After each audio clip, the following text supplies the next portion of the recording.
당신 자신을 마음으로부터 자유롭게 풀어놓으라. 생각하는 자를 지켜본다는 건 정확히 무슨 뜻인가요? 어떤 사람이 의사에게 머릿속에서 목소리가 들린다고 말하면 의사는 그에게 정신병원에 가보라고 할 겁니다. 하지만 사실은 모든 사람이 머릿속으로 하나 이상의 목소리를 듣고 있습니다. 자기도 모르는 사이에 생각이 저절로 진행되고 있는 것입니다. 그래서 머릿속에서는 독백이나 대화가 그칠 줄 모르고 이어집니다. 거리를 걷다가 혼자서 중얼거리는 미친 사람을 만나는 건 드문 일이 아닙니다. 하지만 정상적인 사람이라도 별다를 것이 없습니다. 단지 입 밖으로 큰 소리를 내지 않을 뿐이죠. 그 목소리는 뭔가 자기 의견을 내놓고 추측하고 판단하고 비교하고 불평하고 좋아하고 또 싫어합니다. 그때그때의 특정한 상황에 관련된 것이 아닐 수도 있습니다. 가깝거나 먼 과거를 재현할 수도 있고 미래에 일어날 수 있는 상황을 연습하거나 상상하는 것일 수도 있습니다. 일이 잘못되는 부정적인 결과를 상상하기도 하는데 이것이 소위 근심 걱정이라는 것입니다. 때로 그 목소리는 시각 이미지나 영상을 동반하기도 합니다. 그 목소리는 가까운 장래에 관한 상황일 때조차 과거에 비추어서 그 상황을 해석합니다. 왜냐하면 그 목소리는 당신의 조건화된 마음에서 나오기 때문입니다. 마음이란 당신이 유산으로 물려받은 집단적인 문화의 소산일 뿐 아니라 당신 자신이 겪은 과거 역사의 산물이기도 합니다. 그래서 과거의 눈을 통해 현재를 보고 판단하면서 완전히 왜곡된 시각을 갖게 되는 것입니다. 그 목소리야말로 당신 자신의 가장 큰 적입니다. 당신의 머릿속에서는 대개 자기 자신을 끊임없이 공격하고 처벌하여 활력을 앗아가는 고문 도구가 들어있는 것입니다. 말할 수 없는 불행과 고통, 질병이 생겨나는 이유가 거기에 있습니다. 그러나 여기 복된 소식이 있습니다. 당신은 당신 자신을 마음으로부터 자유롭게 놓아줄 수 있습니다. 이것이야말로 유일하고도 진정한 해방입니다. 지금이라도 당장 첫걸음을 내디딜 수 있습니다. 가능하면 자주 머릿속에서 들리는 목소리에 귀를 기울이기 시작하십시오. 낡은 축음기를 틀어놓은 것처럼 오랜 세월 되풀이해서 들려왔던 사고 유형에 특히 주의를 기울이십시오. 이것이 내가 생각하는 자를 지켜보라 라는 말의 의미입니다. 머릿속에서 들려오는 목소리에 귀 기울이면서 그 자리에 목격자로 머물러 있어야 합니다. 그 목소리에 귀를 기울일 땐 아무런 견해도 갖지 말고 그저 듣기만 하십시오. 아무런 판단도 하지 말고 비난을 퍼붓지도 마십시오. 판단을 하거나 비난을 하면 똑같은 목소리가 뒷문을 통해 다시 들어오는 셈입니다. 목소리가 들리면 아, 목소리가 들리는구나 하고 알아차리기만 할 뿐 거기에 끼어들지 않고 여기에 남아 그저 지켜보기만 하는 것입니다. 이것이 생생하게 깨어있는 것이고 이것이 자기 자신의 현존을 느끼는 것입니다. 이것은 생각이 아니며 마음을 초월하여 일어나는 현상입니다. 생각에 주의를 기울이게 되면 당신은 그 생각뿐 아니라 그 생각의 목격자인 자신 또한 의식하게 됩니다. 새로운 차원의 의식이 들어오게 되는 것입니다. 자신의 생각에 주의를 기울임에 따라 그 생각의 저변이나 뒤안에 있는 더 깊은 곳에 당신 자신을, 그 현존을 느끼게 됩니다. 그때 당신을 점령하고 있던 생각은 힘을 잃고 재빨리 자리를 피합니다. 왜냐하면 생각을 자신과 동일시함으로써 더 이상 거기에 힘을 부여하지 않기 때문입니다. 이렇게 해서 제멋대로 날뛰는 생각의 횡포를 막을 수 있습니다. 생각이 자리를 비키면 당신은 생각의 흐름이 끊어지는 경험을 하게 될 것입니다. 무심의 틈새를 경험하는 것입니다. 이 틈새가 처음에는 몇 초에 지나지 않겠지만 점차 길어질 겁니다. 무심의 틈새를 경험할 때 당신은 내면의 고요와 평화를 느끼게 됩니다. 평소에는 마음에 의해 가려져 있던 존재와의 자연스러운 합일감이 바로 이것입니다. 연습을 거듭할수록 고요와 평화의 느낌은 점점 깊어질 것입니다. 사실 그 깊이는 끝이 없습니다.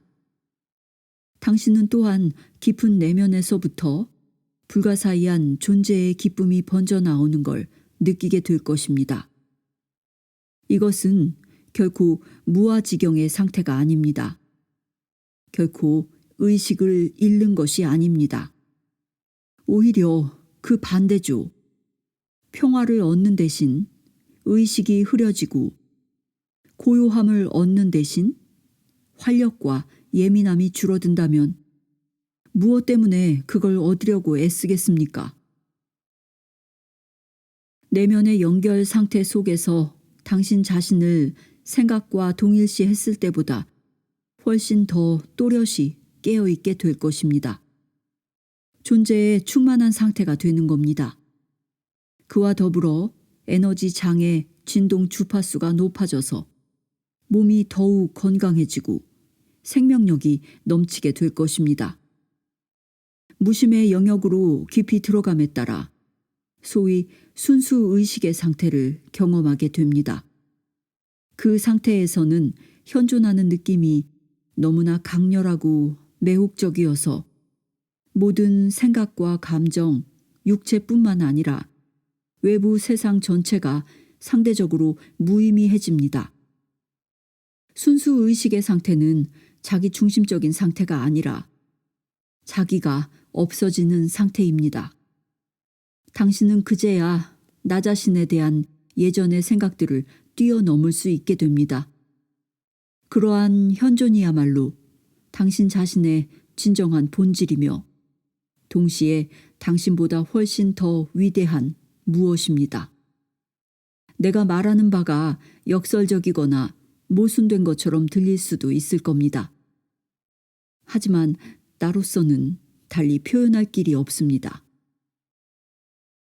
생각하는 자를 지켜보는 대신 단순히 지금 이 순간에 주의를 집중하는 것만으로도 마음의 흐름 속에 틈새를 만들어낼 수 있습니다.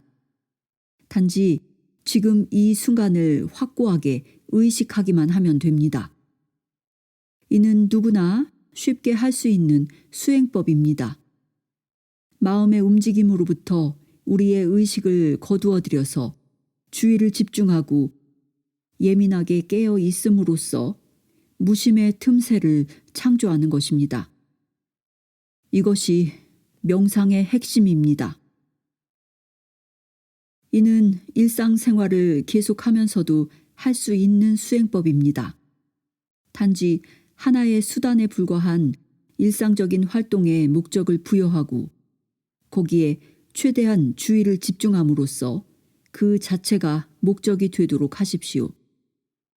집이나 직장으로 통하는 계단을 오르내릴 때 그 계단 하나하나에 걸음을 옮겨 놓는 동작 하나하나에 들이쉬고 내쉬는 호흡 하나하나에 주의를 집중하십시오.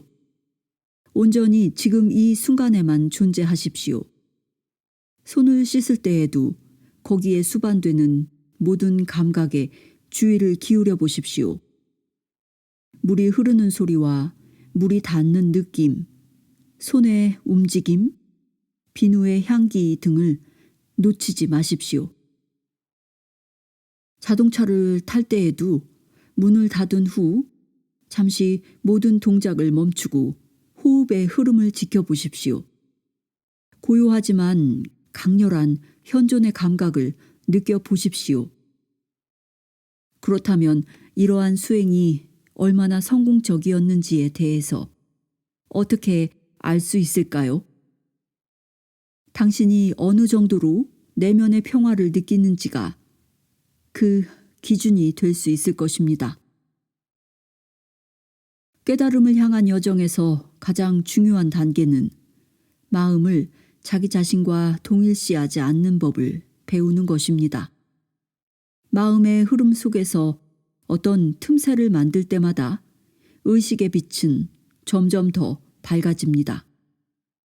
그러던 어느 날 마치 아이의 재롱을 보면서 미소 짓듯이 머릿속에서 들려오는 목소리를 향해 미소를 보내고 있는 자신을 발견할지도 모릅니다.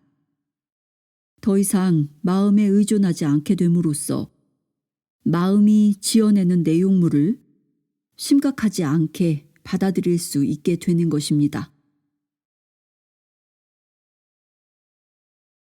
깨달음이란 생각의 사슬에서 벗어나는 것. 이 세상에서 살아남으려면 생각을 하지 않을 수 없지 않은가요? 마음은 도구이며 연장입니다. 마음이란 특별한 과업에 사용되기 위해 거기 존재하는 것입니다. 일이 끝나면 내려놓아도 됩니다. 사실 대부분의 사람들이 하는 생각 중에서 80~90%는 반복적이고 부질없는 잡념에 불과합니다. 더구나 부정적인 성질을 품고 있을 때도 적지 않기 때문에 대부분의 생각들이 해롭다고 말할 수 있을 정도입니다. 당신 자신의 마음을 잘 관찰해 보면 내 말이 사실임을 알게 될 겁니다. 부질없고 해로운 생각들로 인해 소중한 에너지가 새어 나가고 있는 것입니다. 꼬리를 물고 이어지는 생각의 행렬이란 사실 중독이나 다름없습니다. 중독이란 무엇일까요? 간단히 말하자면 내 마음대로 멈출 수 없는 것입니다. 중독이란 나보다 더 강한 것처럼 여겨지는 것입니다. 거짓된 즐거움을 고통으로 변할 수밖에 없는 즐거움을 제공하는 것입니다. 그럼 우리는 왜 생각에 중독될 수밖에 없나요? 자기 자신을 마음과 동일시하기 때문입니다. 마음의 내용물과 활동이 곧 자기 자신이라고 생각하기 때문입니다. 우리는 생각을 멈추면 자신의 존재 또한 끝장날 것이라고 믿고 있습니다. 인간은 성장함에 따라 개인적이고 문화적인 조건의 기초에서 자신이 누구인가에 대한 이미지를 만들어냅니다. 이런 거짓된 자아를 에고라고 합니다. 에고는 마음의 활동으로 이루어지며 끊임없는 생각을 통해서만 유지될 수 있습니다. 에고라는 용어는 사람에 따라 의미가 다를 수 있겠지만 내가 그 말을 사용할 때는 무의식적으로 자기 자신을 마음과 동일시함으로써 창조된 거짓된 자아를 뜻합니다. 에고에게는 현재의 순간이 존재하지 않습니다. 과거와 미래만을 중요하게 여길 뿐입니다. 이는 진리를 정면으로 거스르는 일이 아닐 수 없는데 에고로 존재하는 한 우리의 마음은 부작용을 일으킬 수밖에 없습니다. 에고는 항상 과거에 집착하고 과거를 살아있게 하려고 합니다. 과거가 없으면 자신이 누구인지를 알 수 없기 때문입니다. 에고는 또한 스스로를 미래에 투사함으로써 계속적인 생존을 보장받으려 하고 거기에서 어떤 해방이나 만족감을 얻으려고 합니다. 에고는 말합니다. 언젠가 이런 일이 일어나면 난 행복할 텐데. 저런 일이 생기면 난 참 평화로워질 텐데. 에고가 현재에 관여하고 있는 듯이 보일 때조차도 에고가 보고 있는 건 현재가 아닙니다. 에고는 과거의 눈을 통해서 보기 때문에 현재를 제대로 파악할 수가 없습니다. 마음이 만들어내는 미래의 목적을 위해서 현재를 하나의 수단으로 축소하기 일쑤죠. 여러분 스스로 마음을 잘 관찰해 보면 실제로 그렇다는 걸 알 수 있을 겁니다. 지금 이 순간이야말로 자유를 향한 열쇠를 쥐고 있습니다. 그러나 마음을 자신과 동일시하는 한 우리는 지금 이 순간을 발견할 수 없습니다. 하지만 나는 분석력과 분별력을 잃어버리고 싶지 않아요. 필요하다면 좀 더 집중적으로, 좀 더 분명하게 생각하는 법을 배울 수는 있겠지만 마음을 잃어버리고 싶진 않습니다. 생각한다는 건 우리가 받은 가장 소중한 선물이죠. 그게 없다면 우리는 다른 동물들과 다름없을 겁니다. 마음이 지배하는 단계는 의식의 진화에 있어서 한 단계에 지나지 않습니다. 우리는 한시라도 빨리 다음 단계로 넘어갈 필요가 있습니다. 그렇지 않으면 그 마음은 괴물로 자라나 우리 자신을 파괴할 겁니다. 여기에 대해서는 나중에 좀 더 자세히 이야기하겠습니다. 생각과 의식은 동의어가 아닙니다. 생각은 의식의 작은 일부에 불과합니다. 생각은 의식 없이 존재할 수 없지만 의식은 생각을 필요로 하지 않습니다. 깨달음이란 생각을 딛고 솟아나는 것입니다. 생각보다 더 낮은 차원으로 동물이나 식물의 수준으로 되돌아가는 것이 아닙니다. 깨달음의 상태에 있을 때에도 필요하다면 언제든지 생각하는 마음을 사용할 수 있습니다. 예전보다 훨씬 더 집중적이고 효과적인 방식으로 사용할 수 있습니다. 끊임없이 이어지는 내면의 중얼거림에서 벗어나 고요하고 평화롭게 실제적인 목적을 위해서 마음을 사용할 수 있는 것입니다. 마음을 부릴 수 있게 되고 무언가 창조적인 해결책이 필요하다면 시계추처럼 생각과 생각 없음 사이를 또 유심과 무심 사이를 몇 분 간격으로 오갈 수 있을 겁니다. 무심이란 생각의 헤아림이 없는 의식입니다. 우리는 그런 방식으로만 창조적으로 생각할 수 있습니다. 왜냐하면 생각은 그런 상태에 있을 때에만 진정한 힘을 발휘하기 때문이죠. 생각은 자기보다 훨씬 더 광대한 의식 영역에 연결되어 있지 않으면 어느새 힘을 잃고 혼란에 빠지고 파괴적이 됩니다. 마음이란 본질적으로 생존을 위한 도구입니다. 다른 마음들과 대적할 때 공격과 방어를 하고 정보를 얻고 저장하고 분석하는 일은 잘하지만 창조적이진 않습니다. 진정한 예술가들의 창조력은 자신이 알든 모르든 무심의 장소로부터 고요한 내면으로부터 나옵니다. 마음은 창조적인 충동이나 통찰에 형상을 부여할 뿐입니다.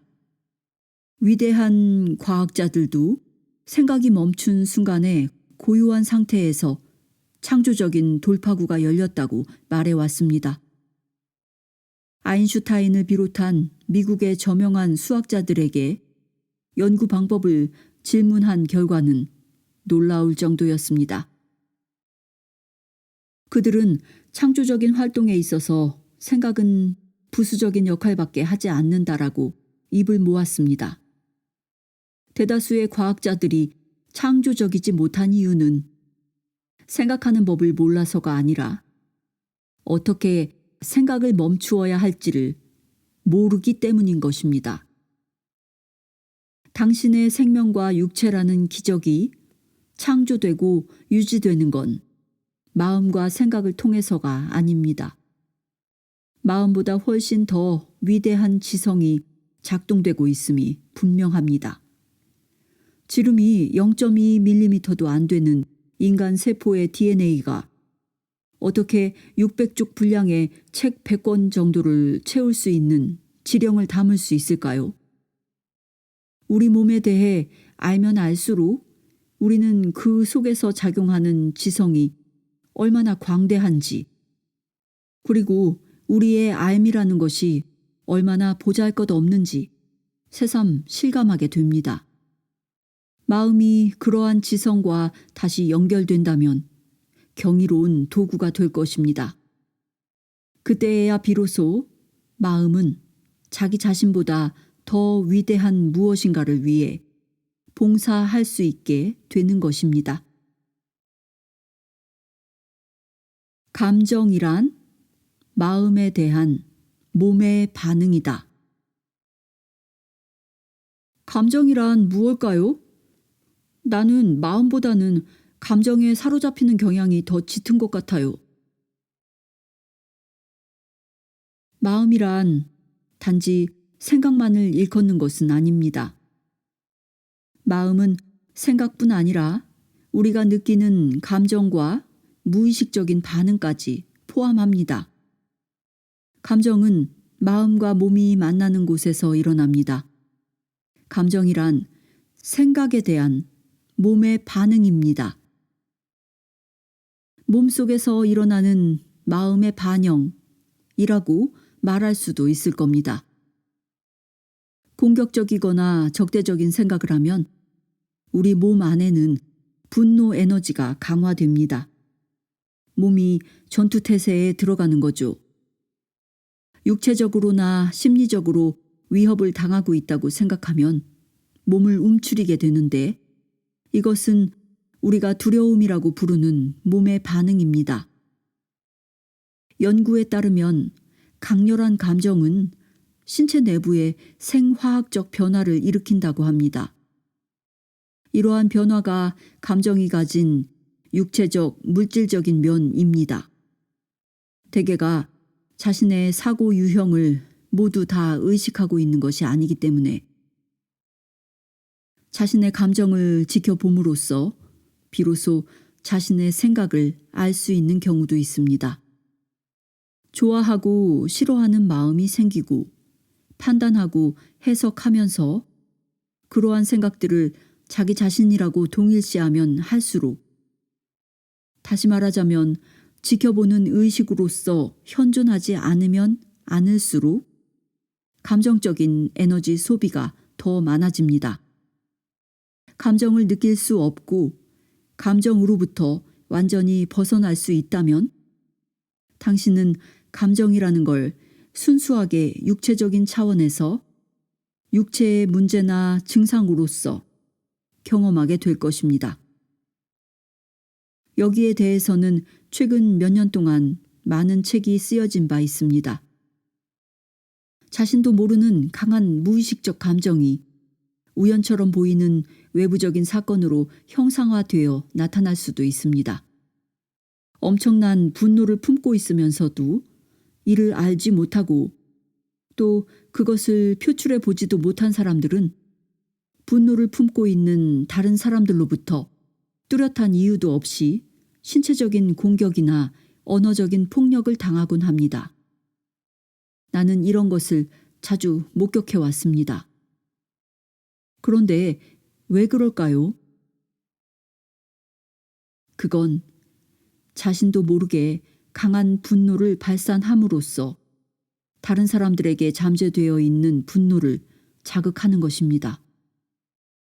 감정을 느끼는데 어려움을 겪는다면 몸 안의 에너지장에 주의를 집중하는 것부터 시작해 보십시오. 몸이 말하는 바에 가만히 귀 기울여 보십시오. 그러면 감정이 말하는 소리가 들릴 것입니다. 당신은 감정이란 몸 안에 반영되는 마음이라고 말했지만 때로는 감정과 마음 사이에 갈등이 생기기도 하지 않나요? 마음은 아니라고 부정하는데 감정은 그렇다고 하는 식으로 말이죠. 진정으로 당신 자신의 마음을 알고 싶나요? 그러면 몸을 들여다보십시오. 몸은 항상 마음을 충실하게 반영해서 보여줄 겁니다. 몸 안에 일어나는 감정을 바라보거나 또 느껴보십시오. 마음과 감정 사이에 갈등이 있는 게 분명하다면 마음이 거짓이고 감정이 진실입니다. 당신의 감정 상태가 당신이 진정 누구인지에 대한 궁극적인 진실은 아니지만 그 당시의 마음 상태에 대한 상대적인 진실인 것입니다. 표면적인 생각과 무의식 사이에 일어나는 갈등은 아주 흔한 일입니다. 무의식적인 마음 활동이 아직 생각으로 인식되지 않을 순 있습니다. 하지만 그 경우에도 무의식은 항상 우리 몸 안에 감정으로 나타나며 우리는 이를 알아차릴 수 있습니다. 이런 식으로 감정을 지켜보는 건 앞서 이야기했던 것처럼 생각을 지켜보거나 귀 기울이는 것과 기본적으로 같습니다. 유일한 차이점이 있다면 생각은 머릿속에서 진행되는 반면 감정은 물질적인 요소를 강하게 갖고 있기 때문에 주로 몸 안에서 느껴진다는 점입니다. 그로써 감정에 지배당하지 않고 감정으로 하여금 그 자리에 머물러 있게 할 수 있는 것입니다. 당신은 더 이상 감정 자체가 아닐 수 있습니다. 감정을 지켜보는 자가 되는 것입니다. 이를 연습하면 당신 안에 있는 무의식적인 모든 것이 의식의 빛 속에 모습을 드러낼 것입니다. 그렇다면 감정을 관찰하는 것이 생각을 관찰하는 것만큼 중요한가요? 그렇습니다. 스스로에게 질문하는 습관을 들이도록 하십시오. 지금 내 안에서 무슨 일이 일어나고 있는가? 라고. 이 질문이 올바른 방향을 가리켜 줄 것입니다. 하지만 분석하지 말고 그저 지켜보기만 하십시오. 내면에 주의를 집중하십시오. 감정의 에너지를 느껴보십시오. 만일 아무 감정이 없다면 몸 안의 에너지 장을 향해 좀 더 깊이 들어가십시오. 그것이 존재로 들어가는 입구입니다. 감정에는 보통 왕성하고 활발한 생각이 따르게 마련입니다. 그 에너지가 지나치게 압도적인 나머지 처음에는 그냥 지켜보고 있기가 쉽지 않을 겁니다. 감정은 우리를 점령하려 하고 대개는 그렇게 되고 맙니다. 거기에 휩쓸리게 되면 감정은 일시적이나마 내가 되어버립니다. 생각과 감정은 서로를 돌고 도는 못된 습성이 있기 때문에 서로를 부채질합니다. 일련의 생각들은 감정의 형태로 스스로를 확대하고 감정의 진동 주파수는 애초의 생각들에 계속해서 먹이를 제공합니다. 감정의 원인으로 인식되는 상황이나 사건 또는 사람에 대해 생각을 거듭할수록 그런 생각들이 감정에 에너지를 불어넣고 그렇게 에너지를 얻은 감정은 다시 생각에 에너지를 불어넣는 식으로 서로를 키워가는 것입니다. 진정한 우리 자신은 이름과 형상 너머에 있습니다. 모든 감정은 진정한 자신에 대한 인식을 상실함으로써 느끼게 되는 애초의 원시적인 감정이 변형된 것입니다. 애초에 그 감정은 성격이 불분명해서 딱히 무엇라고 이름짓기 곤란합니다. 그나마 두려움이라는 단어가 거기에 가깝다고 할 수 있을 겁니다.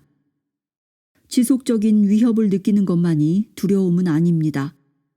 자포자기와 자신의 불완전함을 깊이 느끼는 것 또한 두려움입니다.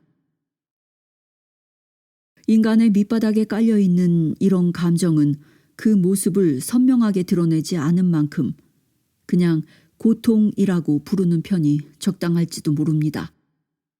마음이 수행하는 주요한 과업 중 하나는 이런 감정적인 고통에 대항하여 싸우거나 그걸 제거하는 것입니다. 마음이 그토록 분주한 건 바로 이를 위해서입니다. 하지만 마음은 기껏해야 일시적으로 고통을 덮어두는 정도의 성과밖에 거두지 못합니다. 사실 마음이 고통을 없애려고 싸우면 싸울수록 고통은 점점 더 심해집니다. 마음은 결코 해결책을 찾을 수 없으며 당신으로 하여금 해결책을 찾도록 허락하지도 않습니다. 왜냐하면 마음 자체가 문제의 근원이기 때문이죠. 경찰서장이 불을 질러 놓고는 방화범을 찾아 헤매는 것과 마찬가지입니다. 자기 자신을 마음과 동일시하는 일을 그만둘 때까진 이런 고통에서 결코 자유로울 수 없을 겁니다. 다시 말하자면 에고의 옷을 벗어 던져야만 합니다. 에고라는 거짓된 자아가 권자에서 물러날 때만이 진정한 자기 자신이 본연의 모습을 드러낼 수 있는 겁니다. 여러분은 이렇게 질문할 것입니다. 그럼 사랑이나 기쁨 같은 긍정적인 감정도 설 자리가 없나요? 사랑과 기쁨은 진정한 자신과 연결될 때 자연스럽게 흘러나옵니다. 우리 본연의 상태가 곧 사랑과 기쁨의 상태이기 때문에 그 감정들과 때려야 뗄 수 없는 것입니다. 생각의 흐름 속에 틈새가 생길 때면 언제라도 사랑과 기쁨을 맛볼 수 있고 잠시나마 심오한 평화를 경험할 수 있습니다. 하지만 대부분의 사람들은 그러한 틈새를 경험하는 일이 지극히 드물고 또 어쩌다 우연히 경험할 뿐입니다. 지극히 아름다운 상황에 놓여 있을 때, 또 육체가 극도로 피곤해져 있을 때, 혹은 위기 일발의 상황에 처해 있을 때, 마음이 할 말을 잃는 상태가 되기도 합니다. 갑작스럽게 내적인 고요함을 겪게 되는 것입니다. 그러한 고요함 속에는 미묘하면서도 강렬한 기쁨이 있고 사랑과 평화가 있습니다. 하지만 그런 순간은 대개 오래 지속되지 않습니다. 마음이 곧 생각이라는 시끄러운 활동으로 돌아가기 때문이죠. 사랑과 기쁨과 평화는 생각의 지배로부터 우리 스스로를 해방시키기 전까진 꽃피울 수 없습니다. 사랑과 기쁨과 평화는 감정이라고 부를 수 있는 것이 아닙니다. 감정 넘어 훨씬 더 깊은 차원에 존재하는 것입니다. 감정을 완전히 의식하고 느낄 수 있어야만 그 너머의 것들도 느낄 수 있습니다. 감정이란, 즉 이모션은 교란하다라는 뜻의 라틴어에서 유래된 말로 문자 그대로 교란을 의미하는 것입니다. 사랑과 기쁨과 평화는 존재의 심오한 상태입니다. 자신의 진정한 존재와 내적으로 연결된 상태인 것입니다. 그런 상태는 마음 너머에서 일어나기 때문에 대립이 없습니다. 반면 마음의 일부인 감정은 이원성의 법칙에 따릅니다. 간단히 말하자면 악이 없으면 선도 없습니다. 마음을 자신과 동일시하는 깨닫지 못한 상태에서 경험하는 기쁨이란 고통의 반대편에 있는 쾌락에 지나지 않아서 오래가지 못합니다. 거기에 사로잡혀서는 쾌락과 고통이라는 극단을 오갈 수 있을 뿐입니다. 쾌락은 항상 외부에서 오지만 기쁨은 내면에서 일어납니다. 오늘 즐거움을 주는 바로 그것이 내일은 고통으로 변할 수 있습니다. 쾌락이 떠난 자리에는 반드시 고통이 남게 되는 것입니다. 우리가 흔히 사랑이라고 부르는 것 또한 마찬가지입니다. 잠시 동안은 즐겁고 흥미로울 수 있겠지만 사랑은 위태롭고 중독적인 집착이기가 쉬워서 스위치를 한번 누르기만 하면 완전히 거꾸로 뒤집히고 맙니다. 수많은 사랑의 관계들을 보십시오. 처음에 도취 상태가 지나가면 사랑과 증오가 밀고 당기기를 되풀이할 뿐입니다. 진정한 사랑은 우리에게 고통을 주지 않습니다. 왜 그럴까요? 진정한 사랑은 갑작스럽게 증오로 변하지 않고 진정한 기쁨 또한 쉽사리 고통으로 변하지 않기 때문입니다. 자신을 마음과 동일시하는 데서 벗어나지 못한 상태에서도 진정한 기쁨과 진정한 사랑을, 내면의 깊은 평화를, 고요하면서도 진정 살아있다는 감각을 잠깐 경험할 수는 있습니다. 그런 상태야말로 우리 본연의 모습이지만 대개는 마음에 의해 흐려져 있기 일쑤입니다. 중독된 사랑의 관계 속에서도 오염되고 부패되지 않은 어떤 순간을 경험할 수는 있습니다. 하지만 그런 순간은 잠시뿐이고 마음의 방해로 곧 사라져버리고 맙니다. 그러면 매우 소중한 무언가를 잃어버린 듯한 느낌이 들 수도 있을 겁니다.